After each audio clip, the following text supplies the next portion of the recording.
नमस्ते नमस्कार। आप देख रहे हैं सभाई संवाद। मैं दीपक बिजलाल दुसिया। हमारा कार्यक्रम बात मुद्दे की में आज हम एक कड़ी और आगे बढ़े हैं और आज सवाल और जवाब का सिलसिला होगा भाजपा के नेता के साथ और भाजपा के वो नेता जो यहाँ से भाजपा के अंदर से भी लड़ रहे हैं और बाहर से भी लड़ रहे हैं, जैसी खबरें मेरे पास हैं। आप सही पहचान रहे हैं। मैं आज बात करूंगा और आपसे मिलवाऊंगा शरद झा जी से। शरद झा जी, बहुत बहुत स्वागत है आपका समय। बहुत बहुत धन्यवाद समय दिया हमारे दर्शकों के लिए, बहुत बहुत धन्यवाद इसके लिए। शरद झा जी, मैं शुरू करूंगा अपना जो सवाल और जवाब है सारा। उससे पहले पूछूंगा कि गाजियाबाद से आपका क्या रिश्ता है? गाजियाबाद से मेरा वही रिश्ता है जो आपका नैनीताल से रिश्ता है। अच्छा, तो मतलब यहाँ गाजियाबाद का नाम छोड़ के आपको बाहर ही बताया जा रहा है, इसलिए पूछ रहा हूँ। देखिए क्या होता है कि पूरे हम लोग राष्ट्रवादी लोग हैं जी। संपूर्ण भारत, संपूर्ण राष्ट्र हमारे लिए क्षेत्र है। बिल्कुल। ठीक है ना। कर्म जो जहाँ से करेगा वो उसका कर्मस्थल बनेगा। बिल्कुल। बाकी बातों का पटाक्षेप इसी शब्द से हो जाएगा। बिल्कुल बिल्कुल बिल्कुल। और आप मुझे लगातार 12 वर्षों से यहाँ के सड़कों पे घूमते हुए देख रहे होंगे और शायद मैं सबसे ज्यादा घूमता हुआ मिल रहा हूँ। जी जी। तो मैं बात कर रहा था कि आप भाजपा के अंदर भी लड़ रहे हैं, बाहर भी लड़ रहे हैं, तो आपको अंदर से क्या क्या चुनौतियां आ रही हैं पार्टी के अंदर से? क्योंकि कई ऐसे आपके साथी हैं, कई ऐसे लोग हैं जो अलग अलग आईडी से आपके खिलाफ आपको टारगेट करके लिखते हैं। वो आपको लग रहा होगा, लेकिन बड़े बुजुर्गों ने भी कहा है और जितना अब मेरा भी उम्र हो गया कि अगर इस टाइप का प्रवृत्ति अगर कोई भी कर रहा है, मुझे नहीं पता कौन कर रहा है, अगर कर रहा है और इस टाइप का की बातें चल रही हैं, इसका मतलब आप कुछ अच्छा काम कर रहे हैं और आप आगे जा रहे हैं। क्योंकि जो भी व्यक्ति आगे जाता है, सदकर्मों पे चलता है, पार्टी के सिद्धांतों नियमों के साथ रह करके अच्छा काम करता है, उसके खिलाफ कुछ लोग होते हैं तत्काल। फिर वही लोग जब आप आगे सफलता के शिखर की तरफ बढ़ते हैं तो फिर वही लोग आपके साथ भी आ जाते हैं। तो मैं इस सारी चीज़ों को समझता हूँ, तो मैं व्यथित नहीं होता इससे और मैं बड़ा ही गंभीरता से, धैर्यतापूर्ण बस पार्टी के सिद्धांतों नियमों को जमीन पे एक एक गली, एक एक बूथ पे उतार रहा हूँ और अपना जो कर्मठता है, अपनी जो कर्मशीलता है वो एक एक गली में दिख रही होगी, ऐसा प्रतीत आपको होगा। चल भाई, मैं आपसे ये समझना चाहूंगा कि मैं जो देख पाता हूँ अपनी नज़र से, भाजपा के अलग अलग गुट बने हुए हैं। ये तो खैर हर जगह है, लेकिन संगम विहार में आप इसको चुनौती कैसे मानते हैं? इसको कैसे ठीक करें? पहले तो मैं आपके शब्द को करेक्ट कर दूं, भाजपा का गुट नहीं है। अगर कोई होगा भी तो कोई एक दो व्यक्ति का गुट होगा। Bhajpa as a party, Bhajpa में अलग अलग लोगों ने अलग अलग गुट बनाए, एज ए होल एक ही गुट है। ठीक है, और हम लोग भाजपा गुट के हैं। अगर कोई एक दो व्यक्ति होंगे, हो सकते हैं, आपको हर एक जगह मिलेगा। आप आम आदमी पार्टी में भी ऐसे ढूंढेंगे तो एक दो व्यक्ति का अलग अलग अपने हिसाब से कर रहा होगा। तो व्यक्तियों का वो होता है और ये हर जगह मिलेगा, खास करके राजनीतिक परिदृश्य में आपको हर एक पार्टी में हर एक जगह मिलेगा। लेकिन मेजोरिटी जो भी सकारात्मकता के साथ पार्टी के लिए काम कर रहे हैं वो सब पार्टी के साथ है और भाजपा के गुट में है। जी। अच्छा, आप दूसरी पार्टी के लोगों से भी मिलते हैं, मतलब वैसे तो सभी लोग मिलते हैं, लेकिन आपकी फोटो लाके बड़ी वायरल कर दी जाती है कि देखिए भाजपा के लोग हैं लेकिन दूसरी पार्टी के लोगों से मिल रहे हैं। वो भी छत पे हम लोग मिले थे, ई ब्लॉक के छठ घाट पे। तो ये तो देखिए, मानवता से बड़ा कुछ भी नहीं होता। हम लोग छठ घाट पे जा रहे थे अर्घ्य देने और आम आदमी पार्टी के पार्षद आ रहे थे। मैं था, जिला के उपाध्यक्ष आदरणीय श्री कमलेश यादव जी थे, कोषाध्यक्ष श्री मोहित गोयल जी थे, सब आदमी थे, हम लोग एक साथ टहल रहे थे। तो यह नैतिकता होनी चाहिए आदमी में कि अगर कोई सामने से सज्जन दिखे तो आप एक बार हैंडशेक कीजिए, क्योंकि चुनाव तो आएंगे जाएंगे, पार्टियां आती हैं जाती हैं, सब कुछ होता है, मानवता से बड़ा कुछ भी नहीं। बिल्कुल बिल्कुल। अच्छा, ये आपकी बात मुझे अच्छी लगी कि मतलब पार्टी आएंगी जाएंगी, ये अटल जी के सिद्धांतों पे आप चल रहे हैं। मतलब हम लोग का तो सभी पार्टी में आपके रिश्ते हैं। सर्वस्व जीवन ही अटल जी के सिद्धांतों पे हम लोगों ने बिता दिया। मैं तो बहुत बड़े ओहदे पे भाई साहब था, मैं एनटीपीसी में काम किया हुआ हूँ, टाटा कंसल्टेंसी सर्विसेज में बहुत बड़े ओहदे पे था। जब मैं 12 साल पहले नौकरी छोड़ी और अपना व्यवसाय वगैरह और पूर्णकालिक राजनीति में हुआ, तब मैं विप्रो टेक्नोलॉजी का साउथ एशिया हेड था एसएपी डिवीजन का। तो मैं इतने बड़े ओहदे से आया हुआ हूँ, तो मैं इन सब छोटी बातों पर ना ध्यान देता हूँ और ना मेरे ऐसे व्यक्ति को देने की जरूरत है। मुझे एक ही सिद्धांत पसंद है, जो भारतीय जनता पार्टी का सिद्धांत है, जो पंडित दीनदयाल उपाध्याय जी का सिद्धांत है, जो स्वर्गीय अटल बिहारी वाजपेयी का सिद्धांत था और जो मोदी जी का सिद्धांत है। बस इसी सिद्धांत पे दिन से लेकर रात तक जितनी हमारे अंदर क्षमता है, जितनी हमारी शक्ति है और जितनी हमारी ऊर्जा है, उसको सहेज के समेट के जितना भी हम कर सकने के योग्य हैं उतना हम काम करेंगे। चलिए, आप अब छोटी बात पे बात नहीं करेंगे, हम बड़ी बात पे बात करते हैं। आप संगम विहार विधानसभा में भाजपा को मजबूत करने के लिए लगे हुए हैं। संगम विहार विधानसभा अपने आप में एक चुनौतीपूर्ण विधानसभा है। यहाँ पर 12 साल से विधायक हैं आम आदमी पार्टी के, लेकिन कितना विकास हो पा रहा है मैं आपकी नज़र से समझना चाहूँगा, आपकी नज़र से देखना पाऊंगा। हमने एक आरोप पत्र बनवाया है भैया, और वो हमने नहीं बनाया है, सारे गली के लोग, पूरे संगम विहार के हर एक वार्ड के, हर एक मोहल्लों के, हर एक ब्लॉक के, हर एक गली के लोगों से सजेशन हमें मिला है। उसके आधार पे एक 8 सूत्रीय एक आरोप पत्र मिला है। उस आरोप पत्र अगर बोलिएगा तो आपको भिजवा देंगे। नहीं, मैंने पढ़ा है आपका आरोप तो पत्र। उस आरोप पत्र में आपको सब कुछ पता चल जाएगा कि विधायक जी ने क्या किया है। जी। विधायक जी ने एक ही विकास का काम किया है संगम विहार में, जो अपने शारीरिक विकास उन्होंने किया है। जब 12 साल पहले वो विधायक पहली बार बने होंगे 13 में, तो उस समय में उनके शारीरिक जो दक्षता थी और आज की दक्षता में काफी अंतर है। तो बस उस विकास के अलावा अगर कोई विकास संगम विहार में किसी को भी दिख रहा होगा तो अपने आँख का टेस्ट करवाए, चश्मा वश्मा लगवाए, ठीक से फोन करवाए, तो उनको इस बात हमारे कार्यक्रम बात मुद्दे की भी मोहम्मद मुनशद ने उनका इंटरव्यू किया था। उन्होंने बहुत क्लियर ये बात बोली थी कि बाहर रतिया मार्ग से लेके और आगे जो दीवार है जंगल से जुड़ी हुई, वहां तक की सारी गली पक्की है। मैं कुछ कहूंगा, इससे बेहतर है कि आप बताएं कि क्या सारी गली आप पक्की है। भैया यहाँ से निकलिए और अपने गली के मुहाने पे जाइए जहाँ पे रतिया मार्ग है, वहाँ पे एक वीडियो बना लीजिए कि वो किस हालत पे वो पक्की गली है। ठीक है, मैं कुछ नहीं बोलूंगा, पूरे संगम विहार के एक एक व्यक्ति को, एक एक जो यहाँ के नागरिक है उनको पता है कि इस भ्रष्ट व्यक्ति ने क्या किया और क्या नहीं किया। मैं किसी को ऐसे हमला करता नहीं, लेकिन इन्होंने जो इनका कर्तृत्व और व्यक्तित्व जो रहा है ना, चोर, लुटेरे, बदमाश, गुंडे, फरेबी, जालसाज, सब इनके साथ रहते हैं और उन्हीं के ये नेता हैं। ये संगम विहार के नेता नहीं है।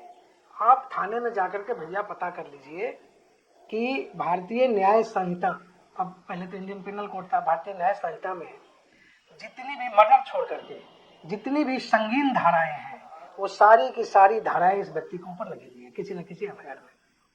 अब यह व्यक्ति भी अगर कोई बात करे तो ये हास्यास्पद बात है। आप लोग विद्वान व्यक्ति हैं, पढ़े लिखे लोग हैं, पत्रकारिता में हैं, आप लोगों को ऐसे व्यक्ति के व्यवहार और ऐसे व्यक्ति के बैकग्राउंड के बारे में पब्लिक को बताना चाहिए। यह आप लोगों का भी राजधर्म है। और मैं आप ही से नहीं, जितने व्यक्ति मुझे मिलते हैं पत्रकारिता में है, इस विधानसभा से रिलेटेड, एसोसिएटेड, मैं सबको यह बात बोलता हूँ, अगर हमारे पार्टी में भी कोई उस लेवल के व्यक्ति है, उसका भी आप लोग राष्ट्रोद्घाटन कीजिए, क्योंकि राजनीति तभी बदलेगी जब अच्छे व्यक्ति राजनीति में आएंगे। चोर, लुटेरे, गुंडे, मवाली जब तक राजनीति में रहेंगे तब तक संगम विहार संकट विहार बना रहेगा। आप संगम विहार के विधायक को चोर लुटेरे बोल रहे हैं? एकदम बोल रहे हैं, वो है, मैं नहीं बोल रहा हूँ, थाना का रिकॉर्ड बोल रहा है। अब थाना के रिकॉर्ड में जाइए, अगर उन पे ये सब धारा ना लगा हो तो। लेकिन राजनीतिक व्यक्ति हैं, उनके ऊपर तो लगी रही। राजनीतिक व्यक्ति को किसी ने बोला है कि किसी को पीटने के लिए पोल में बांध करके? 4-5 साल पहले एक पूर्वांचली लड़के को पोल में बांध करके उस व्यक्ति ने मारा था। अभी कुछ दिन पहले का वीडियो वायरल हुआ है, अभी J2 ब्लॉक में महिलाओं को गाली दे रहा है, माँ बहन की गाली महिलाओं को दे रहा है। ये माँ बहन शब्द मुझे मेरे मुंह से निकलने में मुझे शर्म आ रही है। ऐसे व्यक्ति को विधायक होना चाहिए, बताइए आप। लेकिन सर फिर भी वो 12 साल से विधायक है। वो नहीं विधायक है, दूसरी तीसरी बार चुनकर आया है। फ्री विधायक है। फ्री का बिजली, फ्री का पानी, जो एक अरविंद केजरीवाल का टोटका था, उसके कारण ऐसे व्यक्ति जीत के आ गए। ऐसे और भी व्यक्ति हैं दिल्ली में जो इस टाइप के प्रवृत्ति के हैं लेकिन विधायक बन गए। और दिल्ली में नहीं, संपूर्ण भारत में अनेकों होंगे। आप यूपी में चले जाइए, सपा के आधे ज्यादा विधायक इस प्रवृत्ति के हैं। बिहार में चले जाइए, राजद के आधे ज्यादा विधायक इस प्रवृत्ति के हैं। आप झारखंड में चले जाइए, झारखंड मुक्ति मोर्चा के आधे ज्यादा विधायक इस प्रवृत्ति के हैं। तो ये लोग तो सब चोर उचक के लुटेरे हैं ना। अभी अरविंद केजरीवाल क्या बोलता था भैया 2012-13 में कि मैं सिलाती को जेल भेजवाऊंगा जी, ये 376 पेज का ये फाइल है जी, सारे कांग्रेसी चोर हैं जी, ये सब चोर है जी, ये शरद पवार चोर है, ये फलाना चोर है, ढिमकाना चोर है। और सारे चोर अब एक साथ मिल गए ना। तो हमारे अपने यूपी बिहार में कहावत है, चोर चोर मौसेरा भाई। तो ये सब मौसेरे भाई हैं और ये पब्लिक सब समझ गई है, ये दारू वाले हैं। अभी दारू वाले को इस बार पब्लिक यहाँ से हटाने का मन बना लिया है। अच्छा शरद भाई, मैंने एक चीज और पूछनी है कि जो गली गली में दारू की दुकानें खुली थी दिल्ली सरकार की तरफ से, आप उसके खिलाफ लड़ते हुए नजर नहीं आए मुझे। कितना बार लड़े हैं भैया, हो सकता है आपके कैमरे की नजर से बच गया हूँ, लेकिन आप जो अभी जो तिवारी जी अभी थे थाना अध्यक्ष, अगर उनका नंबर आपके पास होगा उनसे फोन करके पूछ लीजिएगा। अगर सबसे ज्यादा बार मेरी मुलाकात उनसे अगर हुई है इसी विषय को लेकर हुई है और उन्होंने काम भी किया था। आज वो यहाँ पे नहीं है, लेकिन मैं कह सकता हूँ कि उनके समय पे इसमें बहुत रिडक्शन आया था। और अभी मैंने अब एनालिसिस नहीं किया है शर्मा जी के आने के बाद क्या हो रहा है, लेकिन तिवारी जी ने इस पे काम भी किया था। ठीक है ना। ये तो हर एक गली में दारू माफिया, हर एक गली में भू माफिया, हर एक गली में जल माफिया, और सारे माफिया लूटो पब्लिक को, गरीबों को, मजलूमों को, और ये दिनेश मोहनिया का पेट बढ़ाओ। यही यहाँ पे चल रहा है। और कुछ चल रहा हो तो मुझे बता दीजिए संगम विहार विधानसभा में क्या चल रहा है। तो आप कैसे समझाएंगे पब्लिक को कि पब्लिक सब समझ गई है भैया। मैं डेली कम से कम लेकिन 5 से 7 मीटिंग कर अगर रहा फिर हूं। से कुछ लेके आए कि फ्री में हम ये दे देंगे, तो ये पब्लिक फिर उस तरफ चली जाएगी। नहीं जाएगी पब्लिक। देखिए भेड़िया है वाला कहानी आपने सुना होगा ना भैया, तो ये अब उस मोड़ पे है। अब इस बार भेड़िया की पहचान हो गई है। इस बार पब्लिक अब बेवकूफ बनने वाली नहीं है। पब्लिक को समझ में आ गया है कि मोदी जी से ज्यादा हित करने वाला कोई नहीं है भारतवर्ष में नेता। दूसरी बात, जो ये लोग जितने भी नौटंकियां करते हैं वो सारी नौटंकियां पब्लिक को समझ में आ गया है। ये जिसको आपस में गाली देते थे सबने गठबंधन कर लिया, गलबैया कर लिया। और जहां तक योजनाओं की बात है तो मोदी से ज्यादा योजना कौन दे सकता है। आप उज्ज्वला योजना देखिए, आप स्वनिधि योजना देखिए, पीएम स्वनिधि योजना, विश्वकर्मा योजना देखिए, आयुष्मान योजना इस भ्रष्टों ने यहाँ पे लागू नहीं होने दिया। इससे गरीबों का नुकसान हो रहा है कि फायदा हो रहा है। प्रधानमंत्री आवास योजना लागू नहीं होने दिया यहाँ पे, इससे गरीबों का नुकसान हो रहा है कि फायदा हो रहा है। आप देखिए बिहार, यूपी, उत्तराखंड, आप उत्तराखंड के हैं, आप नैनीताल के सुदूरवर्ती, नैनीताल तो तब भी शहर है, आप एक गांव में जाएं जहाँ पे 2 घर भी हो पहाड़ पे, अगर वहां भी भाजपा ने सरकार ने नल से जल नहीं पहुंचाया हो भैया, तो आप बताइए कि मैं झूठ बोल रहा हूँ। नहीं, मैं मानता हूँ। चाहे बिहार के आप जंगल वाला एरिया हो एकदम, चाहे राजस्थान का मरुस्थल वाला एरिया हो, जहाँ जहाँ भाजपा या एनडीए की सरकार है वहाँ हर एक घर में नल से जल की व्यवस्था हो गई। और यह भ्रष्ट विधायक 5 साल दिल्ली जल बोर्ड का हेड था 2015 से 2020 तक, तब भी इसने यहाँ पे लोगों को प्यासा रखा और लोगों को पानी के लिए लूटा है। तो क्या पब्लिक बेवकूफ है? अब इसका कुछ भी नहीं चलने वाला है। पब्लिक ने मन बना लिया है, अब की बार दिल्ली में भी मोदी सरकार। अच्छा चलिए, क्षेत्र के विधायक आपके हिसाब से कुछ नहीं कर रहे हैं, मान लीजिए सत्ता आपके हाथ में आती है, भाजपा के हाथ में आती है, तो आपने क्या रोड मैप बनाया संगम विहार के लिए? भैया देखिए, संगम विहार में 3-4 बड़ा ही अति आवश्यक कार्य हैं जो आज से 15-20 साल पहले, 10 साल पहले हो जाने चाहिए थे। उसमें सबसे पहला तो काम है पानी का घर घर व्यवस्था होना। सबसे अति महत्वपूर्ण कार्य मेरे हिसाब से, अगर 1 नंबर पे आपको लेना है तो इसको लेना है। दूसरा, यहाँ पे कोई भी भैया अस्पताल नहीं है सरकारी, एक उस अस्पताल की, ठीक ठाक अस्पताल की व्यवस्था करना जहाँ पे गरीबों के लिए फ्री में अस्पताल में सुविधा हो। आयुष्मान योजना लागू हो जाएगा तो 5 लाख वाला स्कीम भी लागू हो जाएगा।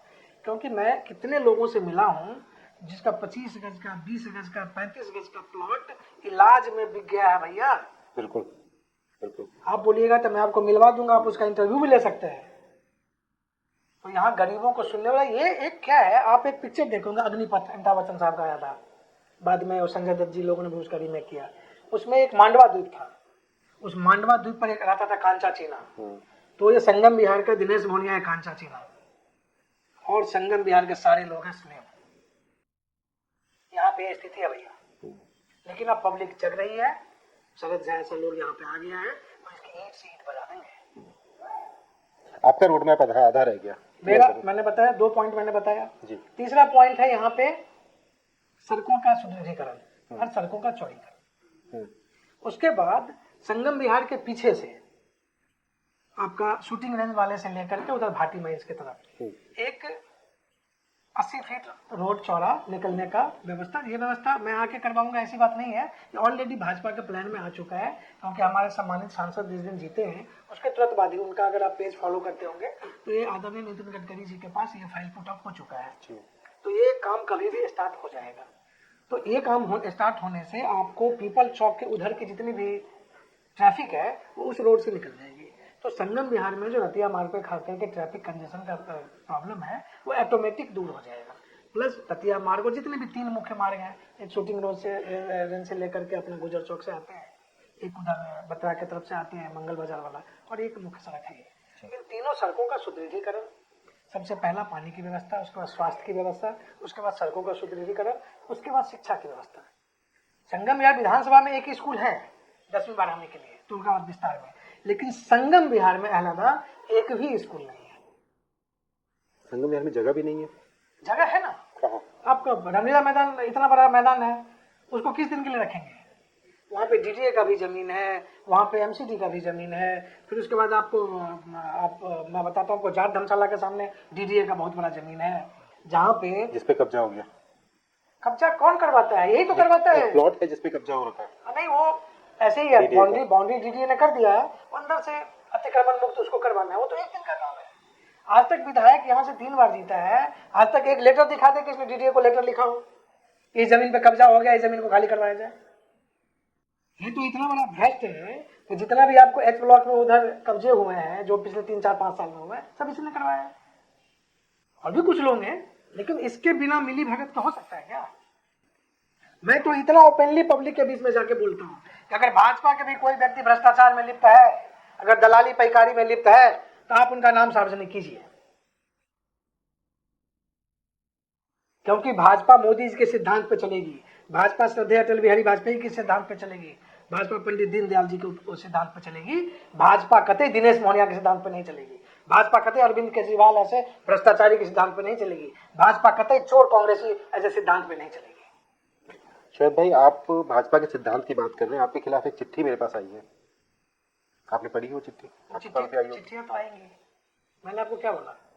उसमें आपके ऊपर आरोप लगे। मेरे ऊपर नहीं लगे हैं, आप पूरा चिट्ठी नहीं पढ़े हैं। उसमें चिट्ठी लिखा हुआ है कि मैंने जिलाध्यक्ष को जी कुछ दिया, ठीक है ना? ये भाजपा है, ये जो डरते हैं वो ये सब काम करते हैं। कौन लोग हैं? कोई भी हो सकता है, मैं तो आम आदमी पार्टी के लोगों को ही बोलूंगा, ठीक है ना? क्योंकि इनको पता है कि इस बार शरद झा तुम्हारा छाती तोड़ देगा, कि ये सब सारे गलत चीजों में लगे हुए हैं। क्योंकि शरद झा अकेले कुछ नहीं है, शरद झा के पीछे मास है, और जब मास को आप लीड करते हैं और मास आपको लीडर बनाता है और मास के हित में आप कार्य करते हैं सुबह से लेकर रात तक, तब जो ये तुच्छे टाइप जो प्रवृत्ति के लोग होते हैं, जिसकी पॉपुलेशन 0.% में भी नहीं होती होगी, उंगली पे आप गिनेंगे तो 2 से 4-5 पूरे विधानसभा में होंगे, डिफरेंट पार्टी होती है, ठीक है ना? तो ये लोग उस स्तर पे आते हैं, तो इसको इग्नोर कीजिए, जस्ट इग्नोर देम। आपको कार्य करना है गरीबों के लिए, आपको कार्य करना है मजलूमों के लिए, आपको कार्य करना है दलितों के लिए, आपको कार्य करना है पिछड़ों के लिए, आपको कार्य करना है अकलियतों के लिए, आपको कार्य करना है सवर्ण में भी जो गरीब है, क्योंकि ये गरीब एरिया है, यहाँ पे जो सवर्ण है वो भी गरीब है। तो आपको यहाँ पे इतना बड़ा टास्क है, इतना काम करना है, काम करने वाले काम कर रहे हैं और करेंगे, और जो बेगारी वाले हैं वो ये सब काम करेंगे, तो उनको भी मुबारक हो। मैं तो सबको धन्यवाद देता हूँ, भैया तुझे काम कर रहा हो से हमारा नाम हो, उससे भी मेरा नाम हो रहा है। तो आप इसको इग्नोर कर सकते हैं, अगर हमारे पास चिट्ठी आई है तो इसीलिए मैंने आपको बुलाया कि आप उस पर जवाब दें। आप बताएं कि हमें दे दिया जवाब ना, दिक्कत कहाँ पर आ रही है? कोई दिक्कत नहीं है। आप क्या समझ रहे हैं, कौन लोग हैं ये जो आपकी शिकायत? मैंने कहा था, मैं तो प्रदेश अध्यक्ष जी बोले कि अब तुम सही में बड़ा नेता बन गए, अब तुम्हारे खिलाफ चिट्ठियां छपने लगी। हाँ, तो ये तो आप आगे बढ़ रहे हैं, इसका द्योतक है। पार्टी का जेडीयू से गठबंधन है राष्ट्रव्यापी, अगर ये सीट पिछली बार की तरह जेडीयू के खाते में चली जाती है तब आप क्या करेंगे? वो तो मेरा विषय नहीं है, इस पे मैं कोई कमेंट नहीं कर सकता, क्योंकि गठबंधन हमारे शीर्ष नेतृत्व करते हैं जी, ठीक है ना? पिछले बार किए थे, इस बार करेंगे नहीं करेंगे वो मैं नहीं तय कर सकता। पार्टी का जो आदेश होता हम लोग करते हैं। पार्टी बोलेगी कि जिसको भी, पिछले बार तो भाजपा के लड़े थे कैंडिडेट, तो कुछ भी हो सकता है सिचुएशन। अब क्या सिचुएशन बनेगा, हम लोग पार्टी का काम कर रहे हैं, पार्टी फाइनल जो डिसीजन देगी हम लोग उसके साथ काम करेंगे। पार्टी अपना टिकट रखेगी तो हम लोग अपने साथ हैं, पार्टी बोलेगी उधर तो हम लोग उसके साथ होंगे, पार्टी बोलेगी कि नहीं हम अपने कैंडिडेट को लड़ेंगे तो हम लोग यहीं मैदान में लड़ने के लिए तैयार। अगर पार्टी बोलेगी नहीं तुमको उस सिंबल पर लड़ना है, उसके लिए भी लोग वक्त तैयार हैं। तो सिचुएशन क्या बनेगा नहीं बनेगा, that's none of my business. वो बड़े लोगों का काम है, जो हमारे शीर्ष नेतृत्व प्रदेश के और सेंटर के, वो लोग तय करेंगे। शरद भाई, आपको पता है कि इसी संगम विहार में लोगों को पानी के कनेक्शन करने के लिए 50-50 हज़ार के चालान हुए हैं, पानी का कनेक्शन सिर्फ करने के लिए। ये उस दिल्ली की बात कर रहे हैं जहाँ 700 लीटर पानी हर दिन फ्री दिया जाएगा। ये उस दिल्ली की बात कर रहे हैं जहाँ केजरीवाल साहब बोलते हैं कि लंदन बना देंगे। उस दिल्ली में, उस संगम विहार में पानी का कनेक्शन करने के लिए 50 हज़ार के चालान लोगों ने भुगते हैं। देखिए मैंने पहले भी आपको बताया, आपकी जानकारी में है ये? जी जी एकदम जानकारी में, 8-9 नंबर गली के आसपास जी जी हुआ है। जी जी और मैंने आपको पहले भी बताया भैया, और मैं घूम घूम करके लोगों से पूछता भी हूँ, जानकारी भी लेता हूँ, बताता भी हूँ जिनको जानकारी नहीं है। 17 लाख रुपए मिनिमम और मैक्सिमम 31 लाख रुपए मैं आरोप लगा रहा हूँ, सिर्फ पानी के माफियागिरी से ये विधायक और इसके चट्टे बट्टे सब लूट रहे हैं लोगों को। क्योंकि पानी तो जो टैंकर आता है वो भी फ्री है। अब आप कोई भी ऐसा गली नहीं है जिस गली में टैंकर फ्री में पहुंचता हो, 1-8% लोगों को पहुंच जाता होगा, उसमें लूट है। अब सोनिया बिहार की लाइन डली हुई है यहाँ से लेकर पीपल तक, मोटे तौर पे जहाँ तक मुझे पता है। अब ये 5 साल तक जल बोर्ड का उपाध्यक्ष रहा, मतलब हेड रहा, इसने क्यों नहीं यहाँ पे मीटर लगवाया लोगों का? किसने मना किया था लगवाने के लिए? किसने लगवाया था? ये पानी भी नहीं देगा, लोगों को लूटेगा भी। बोर्ड पे सारे गुंडों को बैठाया हुआ, जितने भी बोर्ड हैं वहां से भी लोगों को लूट रहा है। वहां से भी लूट ही रहा है ना, क्योंकि बोर्ड पे से भी पैसा लेने का काम नहीं है, वहां पे भी लोगों को लूट रहा है। उसके बाद अब तीसरी मार इसने दिया है चालान के माध्यम से। तो ये तो पूरा का पूरा गुंडागर्दी कर रहा है, ये गुंडागर्दी कर रहा है, और पब्लिक इसको भरपूर इस बार जवाब देगी। समय आने दीजिए, 2-3 महीना रह गया है, पब्लिक इसको ढूंढ रही है। ये तो मिल नहीं रहा है पब्लिक को। जिस गली में जाए, अगर उस गली में इसको गाली ना दे, महिला झाड़ू, चप्पल, हंडी, जो हम लोग यहाँ बोलते हैं घैला, तौला, सब लेके एकरा ढूंढत बा। ठीक है। शायद भाई आपको पता है कि मंदिरों और मस्जिदों में वाटर कूलर लगाने के लिए कुछ बजट आया था, कुछ पैसे आए थे, तो वो कहाँ लगे, आपकी जानकारी में है ये सब? मैं तो कहीं नहीं देखा भैया। मंदिर मस्जिद ही नहीं, गुरुद्वारा भी उसमें जोड़ लीजिए। मंदिर, मस्जिद, गुरुद्वारा, चर्च, सब जगह के लिए आया था पैसा। हम तो कहीं नहीं देंगे, क्योंकि हम तो डेली यहीं पे रहते हैं, डेली किसी ना किसी मंदिर, हम तो मस्जिद में भी जाते हैं, गुरुद्वारा में भी जाते हैं, कहीं नहीं देखे ग्रुप कूलर लगे। आलदा लोग बाग कोई बोल रहे थे कि 2-4 किसी कार्यकर्ता वगैरह के यहाँ लगवाया है और बाकी सारे पैसे हजम कर गए। अब हजम कर गए तो जवाब दे पब्लिक को। बिल्कुल।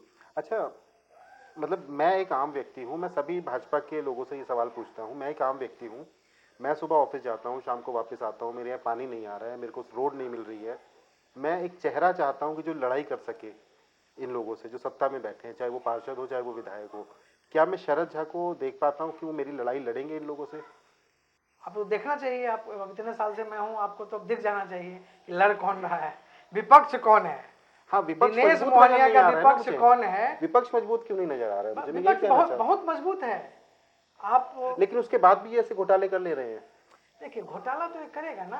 अब विपक्ष था नहीं क्या जब ये दारू वाला घोटाला कर लिया? लेकिन उसके बाद जेल जाना पड़ा ना। तो मैं वही कह रहा हूँ, भाजपा की सरकार जनवरी-फरवरी बन के आएगी और दिनेश मोहनिया भी जेल जाएगा। आप नोट करके रख लीजिए मेरा बात। चलिए, ये नोट करके रखेंगे हम भी, और अगर ऐसा कुछ होता है तो फिर से पकड़ेंगे शरद भाई को और पूछेंगे उनसे, समझेंगे उनसे कि ये सारी चीजें हुई क्या हैं। असल में वो कहना ये चाह रहे हैं कि संगम विहार के विधायक अपने लेवल पर सबसे भ्रष्ट हैं। मैं नहीं कह रहा हूँ, ये उनका कहना है। ये पूरे इंटरव्यू में उन्होंने यही कहना चाह रहे थे कि ये सारी जो चीजें यहाँ हो रही हैं, जो अव्यवस्था फैली हुई है, उसका कारण क्षेत्र के विधायक हैं, जो इस क्षेत्र को ठीक से संभाल नहीं पाए। भाजपा के थे तो अपना पक्ष रखेंगे। कोशिश करता हूं कि दिनेश मोहनिया को इस कुर्सी पर लेकर आने की, और अगर वो आते हैं तो ये सारे कड़वे सवाल उनसे भी पूछे जाएंगे। अगले वीडियो में फिर एक किसी शख्सियत से मुलाकात करवाऊंगा। तब तक के लिए धन्यवाद।